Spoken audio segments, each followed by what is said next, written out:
आए दिन इस देश में मुसलमानों के खिलाफ नफरती बयान, नफरती कृत्य, मुसलमानों की लिंचिंग, इस तरीके की घटनाएं आप देखते होंगे। लेकिन आपको पता है कि नफरती सरकारों के अलावा कुछ जगहें ऐसी हैं जहां पर मुसलमानों को ऐसा सम्मान दिया जाता है, ऐसा भव्य सम्मान दिया जाता है, चाहे वो जिंदा में हों, चाहे उनके जनाजे की तस्वीरें हों। मैं आज कुछ ऐसे ही आपको खबर दिखाने जा रहा हूं दोस्तों। एक खबर आई है अमेरिका से। खबर अमेरिका की है लेकिन एक मुस्लिम अफसर से जुड़ी हुई है दोस्तों। वो खबर मैं आपको दिखाऊं उससे पहले मैं एक चीज़ आपको याद दिलाना चाहता हूं। आपको याद है इंस्पेक्टर सुबोध कुमार सिंह, भारतीय जनता पार्टी के नफरती नेताओं ने उनकी गोली मार करके हत्या कर दी थी। अभी कुछ दिन पहले ही फैसला आया जिसमें 2-3 भारतीय जनता पार्टी के नेताओं को भी सजा हुई है। दोस्तों आप ये समझिए कि इस नफरती सरकार में कितना फ़र्क है। और एक तस्वीर और सामने आई अमेरिका से, ज़रा ये वीडियो देखिए दोस्तों। ये वीडियो देखिए। ये वीडियो दोस्तों न्यूयॉर्क सिटी का है और ये जो आप सम्मान में इतना बड़ा काफिला देख रहे हैं, पुलिस अधिकारियों के, पुलिस व्हीकल्स का जो आप काफिला देख रहे हैं, दरअसल ये काफिला बांग्लादेशी मूल के अमेरिकन नागरिक दीदारुल इस्लाम के जनाजे की तस्वीरें हैं। और उनका जनाजा जो है वो ड्यूटी के दौरान शहीद हो गए थे और उस शहादत के बाद उनको ससम्मान बाकायदा इतने लंबे चौड़े काफिले के साथ में उनके ताबूत को न्यूयॉर्क की जामा मस्जिद के कब्रिस्तान तक ले जाया गया। और ये उसी रास्ते की तस्वीरें हैं दोस्तों। आप कंपेयर करिए, आप सिर्फ तुलना कर लीजिए कि इंस्पेक्टर सुबोध कुमार सिंह के साथ क्या हुआ था। नफरती चिंटुओं ने उनकी गोली मार करके हत्या कर दी थी और एक ये अधिकारी हैं जिन्होंने अपनी ड्यूटी पर शहादत दी और किस तरीके से उनको सम्मान दिया जा रहा है, इसमें उसमें बड़ा फ़र्क है, बहुत तुलना है। आप ये समझिए कि अपने आप में ये एक बड़ी घटना है। इस देश में मुसलमानों की क्या स्थिति है वो आप सब जानते हैं। और अभी मैं आपको आगे दिखाऊंगा, अभी मैं आपको दिखाऊंगा कि किस तरीके से सत्ता पोषित, भाजपा पोषित बाबा महिलाओं के खिलाफ, बुरखे वालियों के खिलाफ सीधा सीधा कह के, और कोई देश होता, अमेरिका जैसा देश होता और कोई देश होता तो सीधा जेल भेज देता ऐसे नफरती चिंटुओं को तुरंत, लेकिन यहाँ ऐसा नहीं होगा। तो बहरहाल मैं ये कह रहा था कि ये तस्वीरें आप देख सकते हैं कि कितना ज़बरदस्त तरीके से आप समझिए कि एक अफसर ड्यूटी पर शहीद हुआ है। वहाँ ये नहीं देखा जा रहा है कि कोई इस्लाम से है या कोई यहूदी है या कोई क्रिश्चियनिटी से है। वहाँ सिर्फ ये देखा जा रहा है कि ये पुलिस ऑफिसर है, ये अमेरिकन है और इसको जो है पूरे सम्मान के साथ जो है इसको विदा करना है।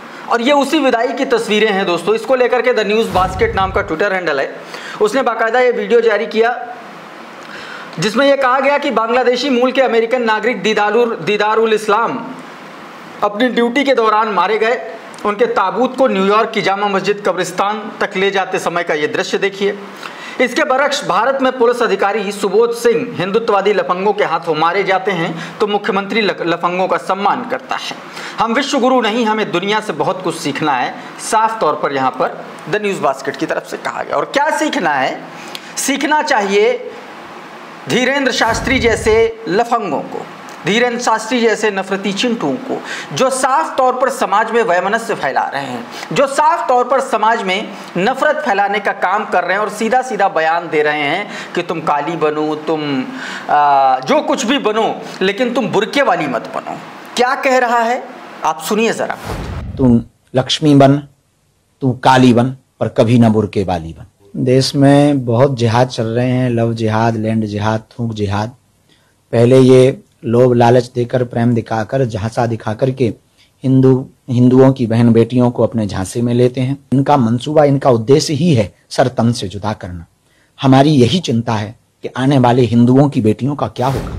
तो इस तरीके के लोग भी हैं इस देश में दोस्तों, जो सीधे तौर पर मुसलमानों के खिलाफ घृणा करने के लिए साफ तौर पर ऐलान कर रहे हैं। उधर उत्तर प्रदेश के लखीमपुर में एक घटना सामने आई बीते दिन। ये तस्वीरें आप देखिए अपनी स्क्रीन पर।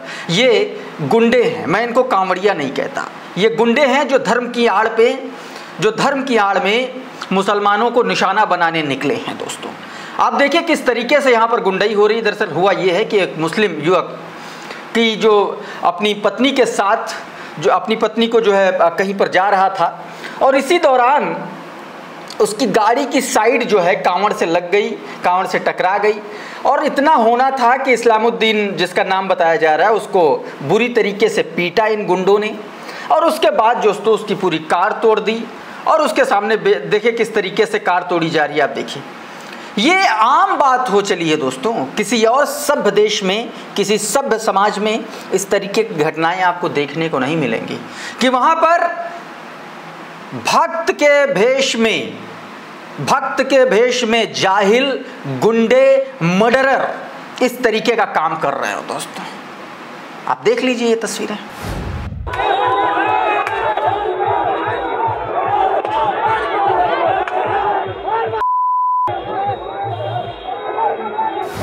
तो ये लखीमपुर की तस्वीरें मैंने आपको दिखाई। अब जरा ये तस्वीर देखिए। ये दोस्तों न्यूज़ लॉन्ड्री ने एक रिपोर्ट की है जिसमें आपको पता होगा कि जिस वक्त कांवड़ यात्रा शुरू हो रही थी उसमें शिवा ढाबे का नाम बहुत चर्चा में आया था, जिसके पूरे स्टाफ को बाकायदा पॉइंट चेक कर करके उसको कर्मचारियों को चेक किया गया था। बहुत यात्रा वो हुआ था दोस्तों।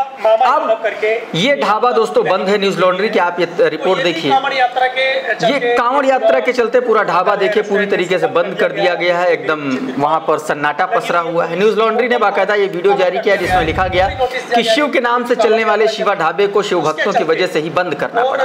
कांवड़ यात्रा के चलते दिल्ली से मुरादाबाद के बीच पड़ने वाले सैकड़ों होटलों को करोड़ों का नुकसान उठाना पड़ रहा। दोस्तों इस तरीके का सिर्फ शिवा ढाबा नहीं है, सैकड़ों ढाबे और सैकड़ों होटल्स हैं जो बंद कर दिए गए हैं। क्यों? क्योंकि कभी भी कांवड़िया शाकाहारी भोजन में खुद ही हड्डी डालेगा और खुद ही कहेगा पैसा माफ करो, और नहीं माफ करेंगे तो गुंडाई करते हुए पूरा ढाबा तहस नहस कर देंगे। हमने बीते दिनों ये तस्वीरें ही देखी हैं। उधर एक घटना आई दोस्तों खंडवा से। आपको पता है कि लव जिहाद को लेकर के तमाम सारे नफरती चिंटू क्या क्या करते रहते हैं। लव जिहाद का नाम देते हैं, कोई अगर इंटर रिलीजन मैरिज कर लेता है। एक और इंटर रिलीजन मैरिज हुई खंडवा में बीते दिनों। शिफा नाम की लड़की से हिंदुत्ववादी लड़का राहुल उसने शादी कर ली और शादी के बाद दोस्तों सारी चीज़ें जो है वो बाकायदा गया, वहाँ का एक मंदिर है महादेवगढ़, उस मंदिर में जाकर के उसने शादी कर ली। वॉइस ऑफ उमा नाम का एक ट्विटर हैंडल है, उसने उस लड़की की तस्वीर शेयर करते हुए लिखा कि शिफा से शानवी बनी मुस्लिम लड़की का धर्म परिवर्तन कराकर राहुल नाम के लड़के से महादेवगढ़ मंदिर में शादी करा दी गई। क्या मध्य प्रदेश में धर्मांतरण कानून सिर्फ मुस्लिम लड़कों और हिंदू लड़कियों पर लागू होता है क्या? साफ तौर पर उन्होंने ये सवाल किया। उधर दोस्तों नफरत किस तरीके से पैबस्त हो चुकी है रगों में। इस लड़के को देखिए, मूंछें नहीं निकली हैं इसके, अभी ये बच्चा है, हो सकता है 7वीं 8वीं पढ़ रहा हो। इसके हाथ में पिस्टल आपको नज़र आ रही है और ये देखिए क्या लिख रहा है। ये देखिए किस तरीके से मुसलमानों को गाली बक रहा है। नफरत इसके पैदाइशी नफरती ये पैदा हुआ, आप समझ लीजिए। अगर आप इतने छोटे से बच्चे में इस स्थिति की नफरत आप देख सकते हैं तो आप सोचिए। और ये आदमी सीधे तौर पर व्हाट्सएप, इंस्टाग्राम, हर जगह इस तरीके से नफरती। ये इंस्टाग्राम पर इसने बाकायदा अपने स्टेटस लगाए थे। और ये देखिए शिवा पंडित नाम का ये लड़का है जो इस तरीके की कृत्य को अंजाम दे रहा। दोस्तों बताया जा रहा है कि ये जो लड़का है बाराबंकी का रहने वाला है, रामनगर का, और इसने इंस्टाग्राम पर आपत्तिजनक मुसलमानों के खिलाफ भड़काऊ पोस्ट की है। इसके खिलाफ यूपी पुलिस और बाराबंकी पुलिस और डीजीपी उत्तर प्रदेश से शिकायत की गई है। लेकिन अब सवाल ये है कि इसकी गिरफ्तारी कैसे होगी तो कहाँ जाएगा, क्योंकि शक्ल से तो कम से कम जेल जाने लायक लगता नहीं, लेकिन नफरती स्थिति ऐसी है कि इसको जेल के बाहर रखना भी एक तरीके से ख़तरा है, क्योंकि आने वाले दिनों में ये और ज़्यादा नफरती होगा। तो इस तरीके की चीज़ें दोस्तों चल रही है। उधर एक और तस्वीर देखिए, उत्तर प्रदेश की तस्वीर है। बाकायदा मुस्लिम और यादव होने के नाम पर सरकार की तरफ से जारी किया गया लेटर और उसके बाद दोस्तों वहाँ पर एक्शन हो गया। क्या कुछ कहा गया, ये चिट्ठी देखिए ज़रा। ये सीधे तौर पर दोस्तों पंचायती राज विभाग के जो उपनिदेशक हैं उन्होंने, उनकी तरफ से ये लेटर जारी किया गया, जिसमें देखिए क्या लिखा गया है। देखिए सीधे तौर पर दोस्तों लिखा गया है कि जात विशेष यादव और धर्म विशेष मुस्लिम के द्वारा, यानी कि सरकारी पत्राचार में हिंदू मुस्लिम हो रहा है। आप सोचिए, अब लिखित तौर पर हिंदू मुस्लिम हो रहा है, इससे कोई इनकार नहीं कर सकता। और एक्शन हो गया दोस्तों। अशरफ हुसैन ने इसके बारे में पूरा ट्वीट करते हुए लिखा, कहा कि यादवों और मुसलमानों से इतनी नफरत क्यों। यूपी के एक बीजेपी नेता विवेक श्रीवास्तव ने सरकार को चिट्ठी लिखकर कहा कि मुस्लिम और यादवों द्वारा अवैध कब्जे किए जा रहे वो हटाए जाएं। इन लोगों के अनुसार सिर्फ यादव और मुस्लिम ने पूरे यूपी में अवैध कब्जा किया हुआ है। पंचायती राज के संयुक्त निदेशक एसएन सिंह ने नेताजी की चिट्ठी पर अमल भी कर दिया और सभी डीएम को इस चिट्ठी पर एक्शन लेने का आदेश भी जारी कर दिया।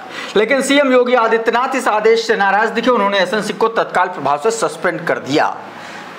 अशरफ हुसैन लिखते हैं, मेरा सीएम योगी जी से एक अपील है कि विवेक श्रीवास्तव जैसे जो भी नेता पार्टी में रहकर ऐसी मांग करते हैं उन पर भी एक्शन लिया जाए साफ तौर पर। दोस्तों हालांकि उस पर एक्शन हो गया, लेकिन अब मंशा देखिए सरकार की क्या है, मैसेज क्या पहुंच रहा है दोस्तों। इसी को लेकर के सुरेंद्र राजपूत लिखते हैं, क्या सिर्फ सस्पेंशन का मामला नहीं है आदरणीय योगी आदित्यनाथ जी, पंचायती राज मंत्री ओम प्रकाश राजभर को बर्खास्त करिए। बीजेपी की सरकार संविधान को खत्म करने की प्रयोगशाला बन चुकी है। जाति और धर्म के आधार पर निर्देश जारी करना सिर्फ एक अफसर की गलती नहीं हो सकती, इस पाप की जड़ें मुख्यमंत्री कार्यालय तक है। साफ तौर पर मुख्यमंत्री को उन्होंने घेरा। जाति और धर्म के आधार पर निर्देश जारी करना सिर्फ एक अफसर की गलती नहीं हो सकती। साफ तौर पर उन्होंने कहा, क्या ओम प्रकाश राजभर और अल्पसंख्यक कल्याण मंत्री सिर्फ कुर्सी बचाने के लिए चुप हैं क्या? साफ तौर पर दोस्तों सुरेंद्र राजपूत ने घेर लिया। उधर मुंबई में भी, ये सिर्फ उत्तर प्रदेश की बात नहीं, मुंबई में शिवसेना के नेता संजय निरुपम ने एक बहुत गंभीर आरोप लगाया। कहा कि मुंबई में धड़ल्ले से जो हाउसिंग जिहाद चल रहा है, उन्होंने कहा कि मुस्लिम बिल्डर जो है वो रीडेवलपमेंट के नाम पर हिंदू परिवारों को हटा करके मुसलमान परिवारों को घर दे रहे हैं। ये बहुत गंभीर आरोप उधर से लगाए गए दोस्तों। उधर दोस्तों एक और बड़ी खबर सामने आई। बीते दिनों सुप्रीम कोर्ट ने राहुल गांधी के ऊपर एक टिप्पणी की थी और राहुल गांधी ने यह बयान भारत जोड़ो यात्रा के दौरान दिया था कि किस तरीके से चाइना भारत के गांवों में कब्जा कर रहा है। उसको लेकर के दोस्तों अब तमाम सारे लोग कह रहे हैं कि राहुल गांधी ने तो बाद में दिया था, दरअसल भारतीय जनता पार्टी के सांसद ने ही बाकायदा सदन के भीतर बयान दिया था। एक और बयान वायरल हो रहा है सोनम वांगचुक का, जो लगातार इस मामले में आवाज उठाते रहते हैं, जिसमें सीधे तौर पर वो दावा करते हुए नजर आ रहे हैं कि हमारी जमीनें चीन ने कब्जा की हैं। अगर हम ये बात कहते हैं तो हमें कभी देशद्रोही कहा जाता है, कभी धमकियां दी जाती हैं। सोनम वांगचुक क्या कह रहे हैं, उन्हीं के शब्दों में सुनिए जरा। दूसरी तरफ उत्तर से चीन अपना अतिक्रमण बढ़ाए जा रहा है दशकों से, और हाल के सालों में तो हद से ज्यादा, और ये भी छुपाया जा रहा है। एक तरफ इतनी पीड़ा इन चरवाहे समुदायों को, और उसके बाद वो आह भी ना कर पाए।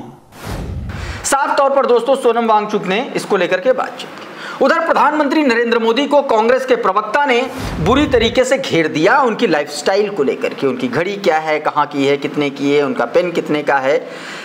संदीप चौधरी के साथ एक डिबेट में कांग्रेस पार्टी के प्रवक्ता आलोक शर्मा ने साफ तौर पर मोदी सरकार को जबरदस्त तरीके से घेर दिया। उन्होंने सीधे तौर पर कहा कि मशरूम विदेशी खाते, गाड़ी विदेशी है, सूट भी विदेशी है, फिर भी भाषण स्वदेशी, ये चीज नहीं चलेगी। क्या कुछ कहा, सुनिए जरा। जो व्यक्ति स्वयं विदेशी जहाज में चलता हो, विदेशी गाड़ी में चलता हो, चश्मे से लेकर सब कुछ विदेशी इस्तेमाल करता हो, और मशरूम भी सुना है कि विदेश से ही आते हैं जिनको खाते हैं। देखिए मुझे लगता है वो देश के प्रधानमंत्री हैं, जब वो स्वदेशी की वकालत करते हैं तो उनको आज सबसे पहले तो बनारस में, जिसको वो क्योटो बनाने वाले थे, वहां के बुनकरों से ही मिल लेते। तो ये बात हुई दोस्तों। उधर चित्रा त्रिपाठी अनिरुद्धाचार्य के बयान पर बौखलाई हुई नजर आ रही, एकदम बिलबिलाई हुई सी नजर आ रही है। ऐसा लग रहा है जैसे किसी ने पैर रख दिया किसी ऐसी जगह पर कि तिलमिला गई है। चित्रा त्रिपाठी का यह बयान उस संदर्भ में आया जब अनिरुद्धाचार्य ने महिलाओं को लेकर के आपत्तिजनक और घटिया बयानबाजी की थी। सवाल लोग इस पर यह उठा रहे हैं कि दरअसल चित्रा त्रिपाठी अनिरुद्धाचार्य के इस बयान को लेकर के इतना भड़क सकती हैं तो बिल्किस बानो के जो आरोपी थे, रेपिस्ट जो थे, उनकी रिहाई पर इनका मुंह क्यों सिल दिया गया था? क्यों इनका मुंह बंद था? क्यों ये चुप थी? क्यों इनके मुंह में दही जमा था? सवाल लोग यही पूछ रहे हैं। वसीम अकरम त्यागी लिखते हैं कि मैडम पहले आप देखिए कि क्या कुछ चित्रा त्रिपाठी ने कहा है। हैरान हो रही हूँ, आप कैसे कथावाचक हैं? जिन बच्चों के 35 टुकड़े होते हैं उनके माँ बाप को लेकर यह बताना कि आपने बेटियों को संस्कार नहीं दिए इसलिए 35 टुकड़े हो गए, इससे शर्मनाक बयान कुछ नहीं हो सकता है। माँ बाप के ऊपर क्या गुजर रही होगी, इस बात को समझिए, महसूस कीजिए, तभी आप कथावाचक समझे जाएंगे और माने जाएंगे। और अनिरुद्धाचार्य को किंतु परंतु कहते हुए माफी नहीं मांगनी होगी। गलत बयानी करेंगे, वेश्याओं से बच्चों की तुलना करेंगे। 25 साल की लड़की अपना करियर बनाने के लिए कहां-कहां नहीं भटकती। अब इसको लेकर के दोस्तों वसीम अकरम त्यागी लिखते हैं कि मैडम चित्रा अब अनिरुद्धाचार्य को उपदेश दे रही हैं। मैडम संत समाज से अपील कर रही हैं कि संत आगे आकर के अनिरुद्धाचार्य के बयान का विरोध करें। मैडम बिल्किस के गुनाहगारों को मालाएं पहनाए जाने का मुखरता से विरोध करती तो आज ये नौबत नहीं आती, साफ तौर पर उन्होंने कहा। तो दोस्तों इस वीडियो में फिलहाल इतना ही। बहुत बहुत शुक्रिया, बहुत बहुत धन्यवाद। आप जुड़े रहिए द लाइव टीवी के साथ। नमस्कार। द लाइव टीवी, सच सबसे आगे।